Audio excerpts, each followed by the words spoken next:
Olá, eu sou Viviane Cesarino e este é o Vossa Excelência à Memória.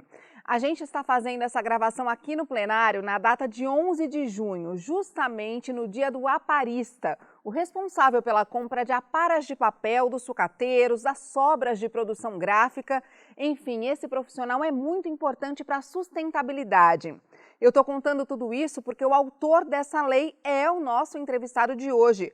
Com mais de 35 anos de vida pública, um servidor muito orgulhoso que aqui trabalhou não só pelo meio ambiente, mas também pela educação e pela saúde, pensando na prevenção da cegueira e no bem-estar dos idosos.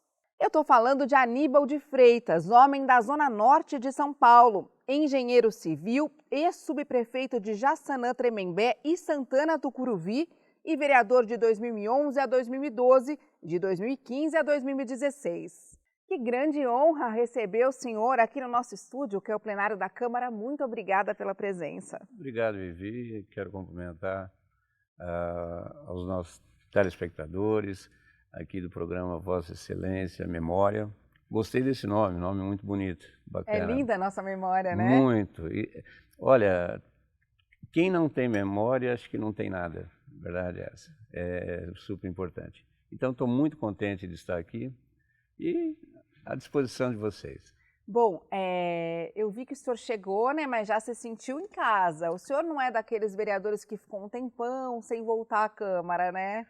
Não, apesar de não estar aqui efetivamente como vereador, eu gosto daqui. Formei muitos amigos, é uma casa muito atuante, aqui onde é uma casa do povo realmente. Aqui o povo vem, o povo é recebido, os funcionários daqui são fantásticos. Nunca vi tanta educação, carinho, respeito. Olha que bom saber disso. Sempre foi isso, sempre foi. Antes de começar para valer em 2011, o senhor teve uma rápida passagem em 2009, e aí o senhor foi até a tribuna para fazer uma fala por conta do Dia do Servidor Público, né? 3/11 de 2009. E aí o senhor saudou os funcionários públicos e falou da importância da vida deles para a cidade de São Paulo. Sim, fiz por merecimento. Mesmo eu sendo funcionário público, eu reconheço que a cidade de São Paulo, ela não anda, ela não existe sem os funcionários públicos. E é uma categoria muito mal falada. É horrível isso.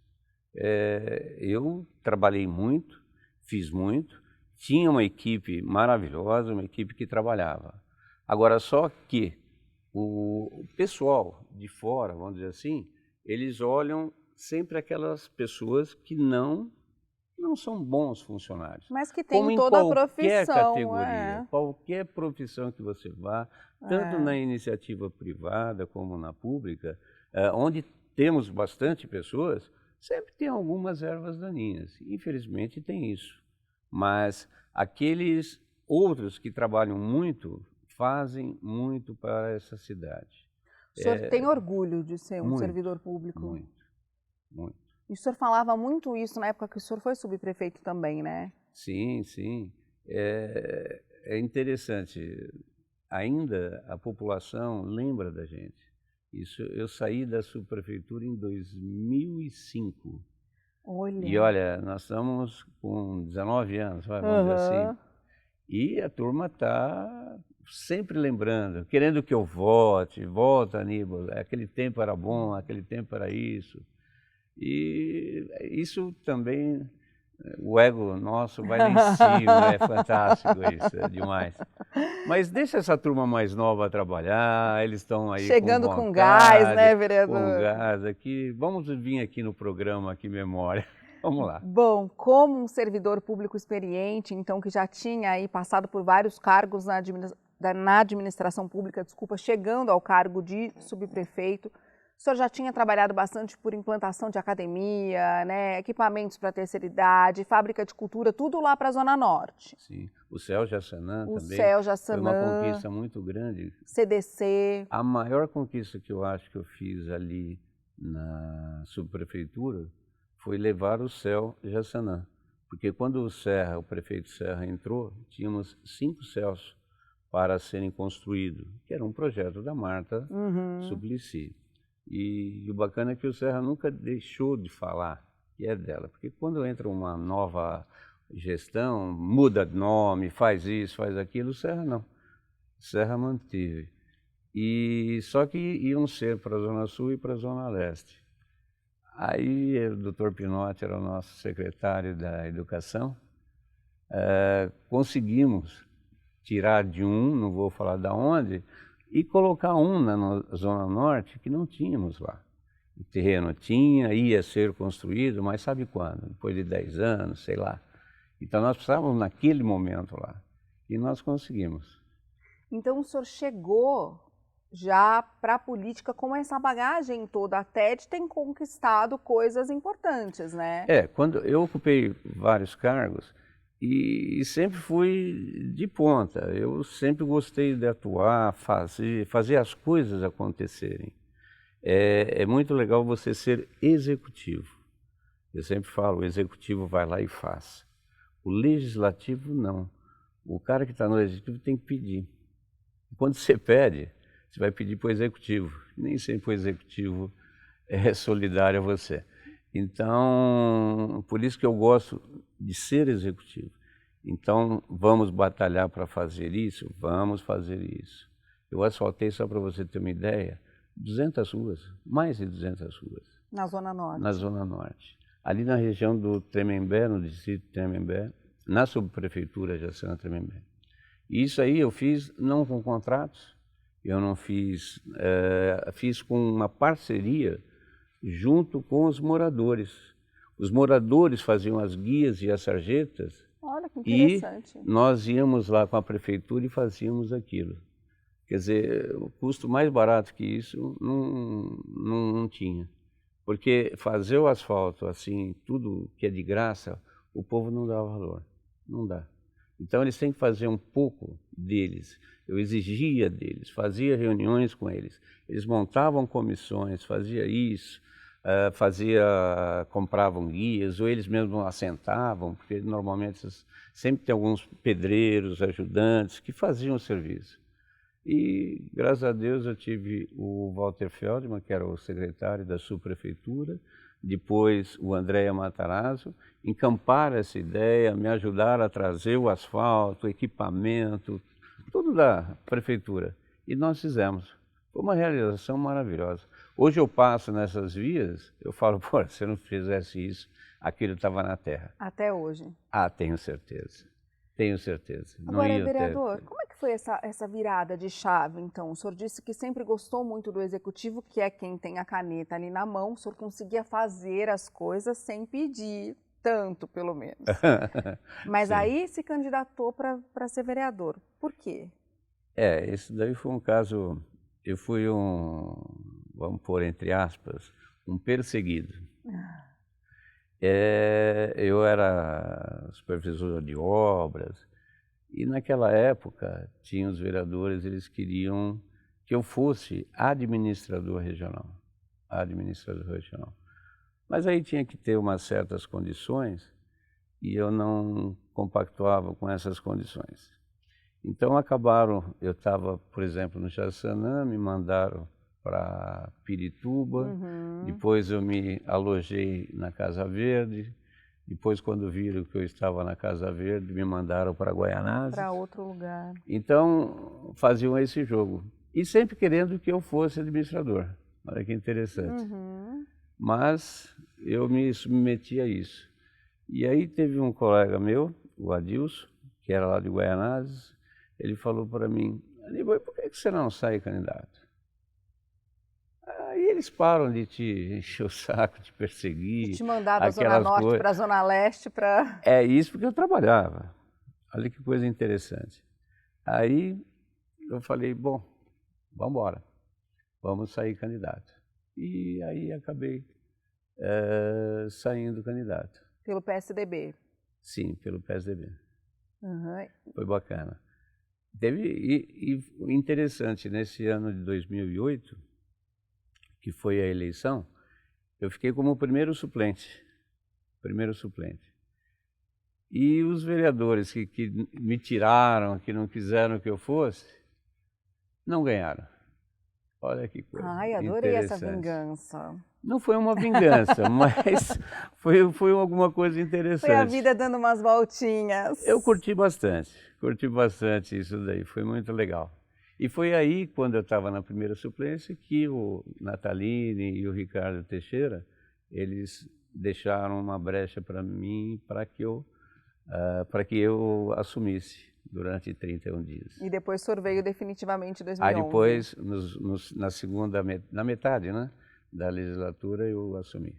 Bom, o senhor queria saber um pouquinho mais para frente do programa da relação do senhor com a população a partir daqui, porque como subprefeito, pelo que o senhor contou, era bem direta, né? O senhor falou que fazia mesmo o pessoal colocar a mão na massa, mas aqui o senhor achou que ficou distante? Porque o senhor pensou em bastante projeto que parece que eram pedidos pelas pessoas, né? Sim, sim.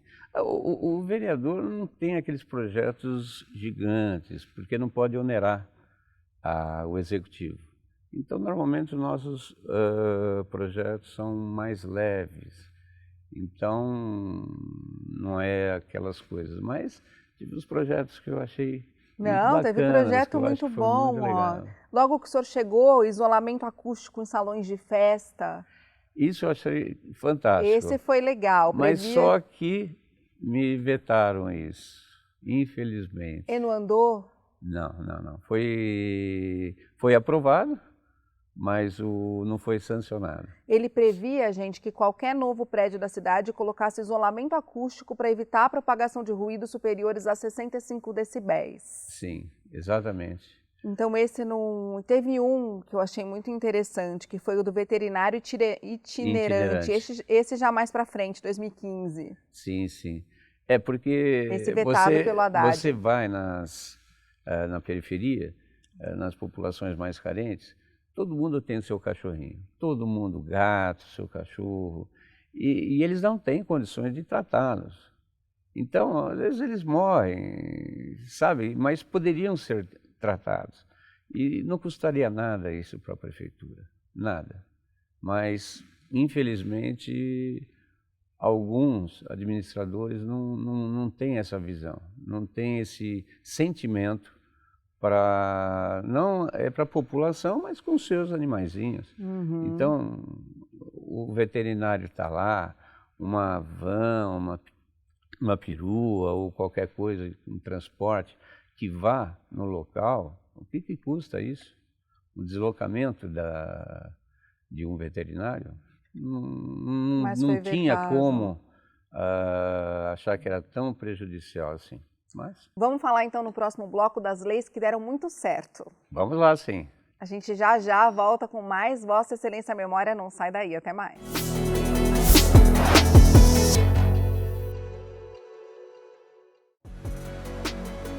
Para assistir a outras edições do programa Vossa Excelência a Memória, aponte seu celular para o QR Code que está aparecendo na tela e acesse nossa playlist do YouTube.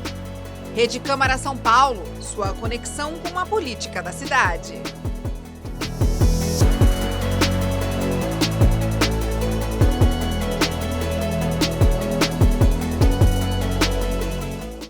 De volta com Vossa Excelência Memória, que hoje tem a honra de receber aqui no plenário da Câmara Municipal de São Paulo o ex-vereador Aníbal de Freitas, homem que trabalhou muito, gente, pela Zona Norte de São Paulo e por outros temas interessantíssimos que a gente vai contar agora.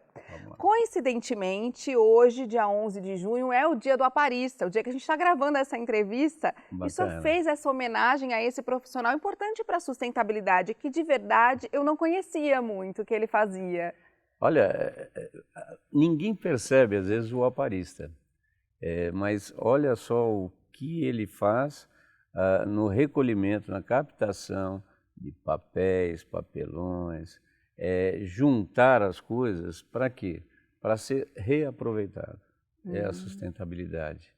E encontrei com alguns aparistas, empresas que tinham isso, eu me sensibilizei pelo trabalho deles, porque envolve muitas pessoas. Não é só o aparista. Sim, olha quantos catadores Sim. Nós temos aí pelas ruas, eles ficam limpando a nossa rua, quer dizer, aliviando o governo, as empresas de coleta de lixo e tal, e eles reaproveitam isso daí. É uma Isso cadeia que é o muito importante. importante. São muitas pessoas, muitas pessoas. Aí eu falei, poxa vida, eu acho que eu vou fazer uma homenagem para vocês, eu vou fazer o Dia do Aparista. Não, e o foi setor legal. ficou muito Foi feliz, aqui, né? nesse plenário, aqui foi muito bacana. A associação deles, todo Sim, mundo, sim, né? foi Com muito essa bacana. valorização, né, vereador? Porque a É gente às vezes importante. esquece disso, né? Como é importante, de repente, trazer essas pessoas para cá e esse reconhecimento é muito incrível, né? Quem não gosta de um agrado, quem não gosta de ser, sabe, homenageado, é muito bacana isso. Eu acho que nós temos que fazer isso, levantar o ego de todos. Se todo mundo incentivasse todo mundo a fazer alguma coisa de bom, de bem para o meio ambiente, poxa vida, seria fantástico. Bom, aí em 19 de novembro de 2011, o senhor falou para o Estadão que além da preocupação do meio ambiente, vinha a saúde, né? Pequenas ações tornam a sua vida mais saudável. Quem aí já faz caminhada pela manhã? O senhor fez essa preocupação. Saúde começou a ser um tema muito constante para o senhor aqui, né? Sim. Isso mais ali para frente, 2015 e 2016, quando o senhor assumiu de novo. E aí o senhor veio com a campanha Abril Marrom de prevenção à cegueira, a Lei 16.434. Sim. Isso daí eu me associei ao grande oftalmologista, Dr. Suel Abujan. Ele tem um instituto dele, o instituto deve ter uns mais de 60 anos. E ele me comoveu. Ele mostrou para mim o quanto é importante a visão. Se você olhar, a maior parte das deficiências do ser humano é a visão. É a visão. 30% da população brasileira tem problema de visão. E a gente só fica preocupado com ver o grau, quantos você vai enxergar de perto e tal. E esquece os grandes problemas, que é a catarata, que é a doença que mais cega as pessoas, o glaucoma, problemas de retina. Esses daí são coisas mais profundas e ninguém dava bola para isso. E o governo também, infelizmente, não tem aquele programa de governo de saúde. Nós não temos isso. É uma coisa que nós vamos ter que batalhar. Não.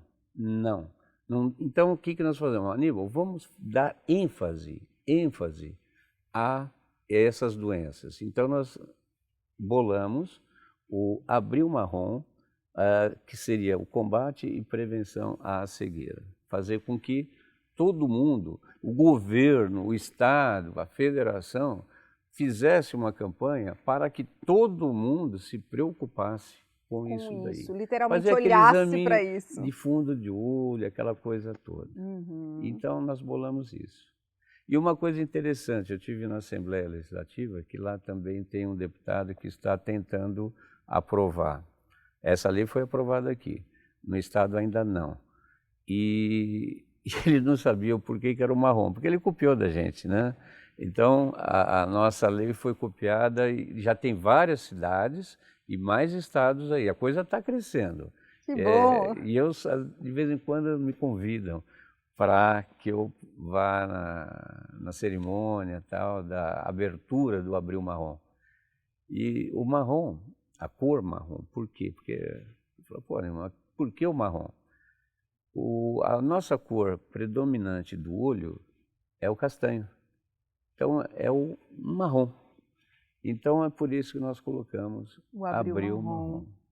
2016 foi um ano que o senhor estava inspiradíssimo com essa questão da saúde, porque o senhor fazia parte da Comissão de Saúde e o senhor começou a trabalhar muito pela questão dos idosos. E o senhor fez um projeto que é a cereja do bolo, eu acredito, nos mandatos do senhor, que é o Selo Amigo do Idoso, a criação do Selo Amigo do Idoso, que contempla empresas que valorizem os idosos. A Lei 16.523 de 2016. Eu sempre dei valor às pessoas idosas. Gosto, levanto, abraço a causa.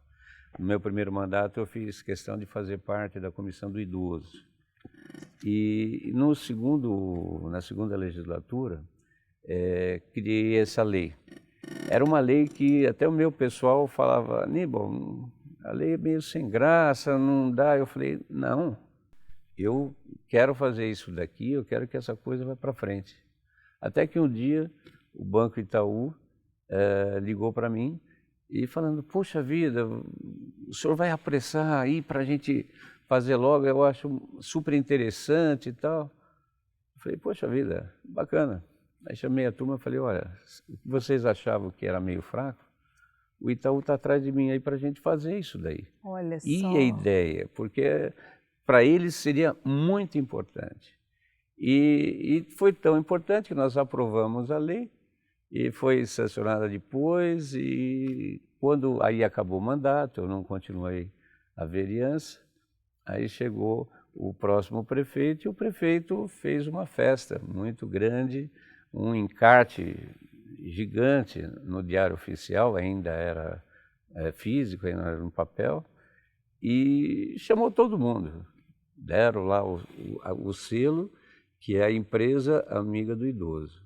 Só esqueceram de chamar uma pessoa, no caso eu. Fiquei meio chateado, mas fiquei contente que muitas empresas estão usando isso e estão dando a importância para isso. Porque nós precisamos valorizar os idosos. É fundamental. As crianças, todo mundo está olhando, está isso, está, então deixa um pouquinho para os outros, não tem problema. Agora, vamos cuidar dos idosos. Esse não tem mais nada. O aposentado, aquela coisa de ganhar mal, sempre prejudicado, é duro, é duro. Então, vamos tentar ajudar esse povo. Só para orientar nossos telespectadores, isso aconteceu em 2017, quando a lei foi sancionada e o prefeito era o João Dória. Isso. Mas essa também foi uma lei que, assim como o Abril Marrom, outras cidades já estão fazendo, né? A Abril Marrom é um sucesso, está em outras cidades, estados também, e parece que também já está com lei federal para serem aprovadas. E esse selo Amigo do Idoso também está se espalhando aí. Esse eu não sei te dizer como é que está aí por fora. Mas a ideia aqui em São Paulo, aqui, bombou, vamos dizer assim, ficou muito bacana. A ideia é colocar essa responsabilidade social para a empresa, Sim, um valor para ela que cuida do idoso. As empresas que olham isso com carinho, a população enxerga essa empresa como diferente, o diferencial. Essa vinda do senhor um pouquinho depois, né, 15, 16, o senhor já estava mais diferente, assim, foi diferente, mais experiente, pode-se dizer assim? Bom, lógico, mais experiente. Mas só que eu vou falar um caso para você. Nesse primeiro mandato meu, aqui tinha uma ONG, uma organização, o voto uma associação. consciente, eu já ia contar. Voto Consciente. Então foi legal. Aí no final do ano, eles fazem um ranking dos vereadores. Melhores vereadores, isso. E eu, por acaso, eu fui o quarto colocado. Quarto. Cotado como o quarto melhor avaliado. Não o melhor vereador, acho que o melhor avaliado. Eles avaliavam alguns quesitos, né? Como faltas, como produtividade. E assiduidade. Então, projetos de qualidade. Com muita surpresa. Porque eles nunca conversavam com a gente, eles eram muito duros nas opiniões, as críticas. E eu fiquei muito feliz disso daí. Eu estou perguntando isso porque... E na segunda, então desculpa até. Desculpa e na também. segunda, que você tinha falado da segunda, lógico, a gente pegou mais ambiente. Eu me dou muito fácil, eu me dava muito bem com os vereadores. E nesse primeira gestão, foi uma situação muito difícil. A turma bloqueava muito os projetos. Você não conseguia aprovar quase nada. Sempre fazia aquela chamada para ver frequência, quanto a pessoa está aqui, quantos vereadores. Eles brecavam muito o andamento da sessão. Era muito difícil. Então, foi uma gestão um pouquinho conturbada, o final de gestão conturbado. Então, por isso que também muita gente não produziu tanto quanto deveria produzir. Aí na segunda já foi mais fácil, então já estava mais tranquilo, aí nós conseguimos desenvolver mais. Foi o Haddad essa segunda, né? Sim, sim. Pegou o debate mas não era tanto por causa do prefeito, mas por causa dos vereadores, né? Os vereadores acho que estavam mais tranquilos. Ah, o senhor fala de questão de oposição, assim. Tinha aquele centrão, depois deu uma quebra no centrão, aí muita gente ficou meio chateado, bronqueado. Então estava difícil a tramitação aqui. Não estava Mas muito sossegado. eu consegui alguma coisa porque eu me dava bem com todo mundo, eu não gosto de atrito, é gostoso você ser amigo. Não é difícil ser amigo das pessoas. E não era difícil ser amigo dos vereadores. Então, tudo que pudessem, a minha ajuda, eu dava a minha ajuda, a minha colaboração. Eu acho que era isso, é isso que é a arte da política, que é a arte do entendimento. Então, nós precisamos nos entender. E eu me entendia com as pessoas. Não é à toa que no segundo mandato eu consegui muitas coisas aqui. Essas leis que a gente acabou de Felizmente. falar, né? Essas Sim, importantes. porque essas coisas não são fáceis, as leis são limitadas. Você não aprova quantas leis você escreve. Você pode, eu acho que eu coloquei uns 60 ou 50 projetos de lei para aprovar, eu acho que aprovei umas 10, 12 leis, se não me engano. Mas foram leis muito Eu acho que foi bacanas, bacana, né? bacana, Que ficaram aí. bacana. Eu ia falar, teve coisa muito importante, né? Perguntei da experiência porque teve plano diretor, né? E o senhor fez uma fala para o SP Norte, para o jornal, que eu fiquei surpresa, assim. O senhor falou, era crise hídrica, né? O auge ali da falta d'água para nós, né? Aí o senhor falou, estão falando bastante no Cantareira, mas o executivo nunca ajuda, e não é só nessa administração. Quer dizer, o senhor se incomodava com essa questão de... Sim. Isso apareceu bastante na pesquisa que eu fiz aqui. E também no plano diretor, porque era assim, a nossa região, ela é humilde, ela não é uma região muito rica, apesar que nós temos o distrito de Tremembé, que tem casas muito bacanas e tal. Mas só que nós precisamos, para uma região desenvolver, nós precisamos de emprego. Se você não arrumar emprego para as pessoas, você não consegue desenvolver uma região. Então a gente precisava muito de indústrias, nós precisávamos de empresas, mas assim de logística, nada de COSIPA, nada disso. Várias indústrias que a gente pode ter lá para quê? Para gerar emprego. Porque nós temos uma massa populacional muito grande, só que essa massa populacional tem que trabalhar onde? Na cidade, tem que trabalhar lá para a Zona Sul. Então, olha o transporte, o trânsito que você faz para isso. E por que não nós fazermos, na região, nós temos estrada, nós estamos lá com o Rodoanel, fazer ao lado, lindeiro a isso, fazer as nossas indústrias, que estão bem do lado onde está essa massa populacional. Quer dizer, se nós conseguirmos mudar o zoneamento que impedia a construção dessas empresas, nós conseguiríamos arrumar vários empregos. Então, eu consegui mudar muita coisa no plano diretor para que se construíssem empresas, para que as pessoas que moravam do lado das empresas iam de bicicleta, ou iam a pé, ou no máximo 10 minutos da locomoção da sua casa para essas empresas, ao invés de mudar tudo para o outro lado, atrapalhar trânsito, ele perder 2, 3 horas de condução, de transporte. Então, esse foi o nosso grande trabalho na região para a mudança do plano diretor. Foi árduo isso, não foi fácil, você não muda um zoneamento de uma região, mas com aquele jeitinho, com aquela coisa, mostrando que é importante você ter isso. Então, nós temos hoje condições de montar empresas, gerar empregos, fazer com aquelas pessoas que estão ali do lado. Quem conhece a nossa região sabe. Nós temos aqueles loteamentos que agora, hoje, são regulares, antigamente eram irregulares, que aumentou muito a população lá. Eles podem trabalhar lá com mais tranquilidade, perder menos tempo em trânsito do que eles estão fazendo hoje. Está ali próximo, tudo próximo ali.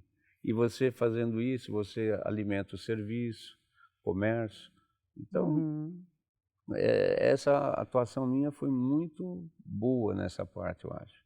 Foi pesada, mas eu acho gratificante. Não para agora, daqui 1 ano, 2, 3, a cada ano que passa, vamos ajudar a construir empresas lá para gerar emprego. Vereador, a gente está chegando no finzinho do nosso programa, não deu tempo da gente falar da lei 16.586 de 2016, que obriga a colocar os ganchos nos banheiros, né? Essa eu adorei, nas instalações sanitárias, para a gente pôr a bolsa, né? Sim. Pôr um casaco ali. Não, é inadmissível um negócio desse. A pessoa vai no banheiro e não tem onde colocar as coisas ali. Fica muito tem que pôr no chão. Meu Deus do céu, não dá, não dá. Foi legal o senhor ter pensado muito, para a gente encerrar, na valorização. O senhor falou várias vezes essa palavra, essa é uma palavra muito importante, valorização do idoso e do servidor público. Sim, sim. Acho que é isso, né, que fica. Bacana. Outra coisa importante, rapidinho, para não Claro. passar o tempo, todos os vereadores têm as suas emendas. Então, eu voltei muito as minhas emendas na parte de esporte e na parte da saúde. Nós temos na nossa região o Hospital São Luís Gonzaga. É um hospital que hoje tem 120 anos. Eu luto muito, fiz até um abaixo-assinado, mais de 100 mil pessoas assinadas, com RG, tudo certinho, encaminhei para os nossos dirigentes, para ver que construa um novo prédio São Luís Gonzaga. Ele atende 35 mil pessoas mês. Só que hoje, com esses 120 anos, está tudo deteriorado. É uma vergonha quando chove, você vê baldes nas enfermarias, nos quartos, sem condições. E a Santa Casa não tem recurso para fazer um novo prédio. Fora, aqui não tem a funcionalidade, porque lá era um tuberculário, era um leprosário, é tudo amplo. Não é um hospital como você faz um prédio que está todo mundo junto, unido. Você vai para um lado, pega o elevador, vai para outra sala, para aquilo. Lá não. Lá é um pavilhão, para depois ir para o outro pavilhão, você tem que ir para um corredores só cobertos, abertos na porta. Quer dizer, não foi construído para ser concebido para um hospital. Essa é uma luta atual, então, do senhor. Olha, é uma atual de uns 10 anos. Né? Uns 10 ou mais, eu estou falando 10, mas acho que um pouquinho mais, que a gente batalha, porque eu preciso sensibilizar os prefeitos, governadores. Só que o duro é que esse povo não sensibiliza. Por quê? Porque eles falam que já tem um hospital. Nós realmente temos o hospital, mas as condições não. Então, a equipe técnica são muito bacanas, são legais, muito boas. Mas o que acontece? Nós não temos o prédio, nós temos as estruturas para isso daí. O Dom Odílio, que é amigo meu, e ele é defensor do São Luís Gonzaga, pedia para que eu fizesse audiências públicas. O que acontecia? A turma falava, o hospital vai fechar, vai fechar. Eu, como vai fechar? A porta está quase caindo, a janela não fecha, não pode fechar aquilo. Então, nós precisamos mudar, vamos batalhar São Luís Gonzaga. Tá bom. Fundamental. Obrigada por tudo, viu? De nada. Obrigada. Obrigada para você também que ficou até agora com a gente no Vossa Excelência Memória. Até a semana que vem. Tchau.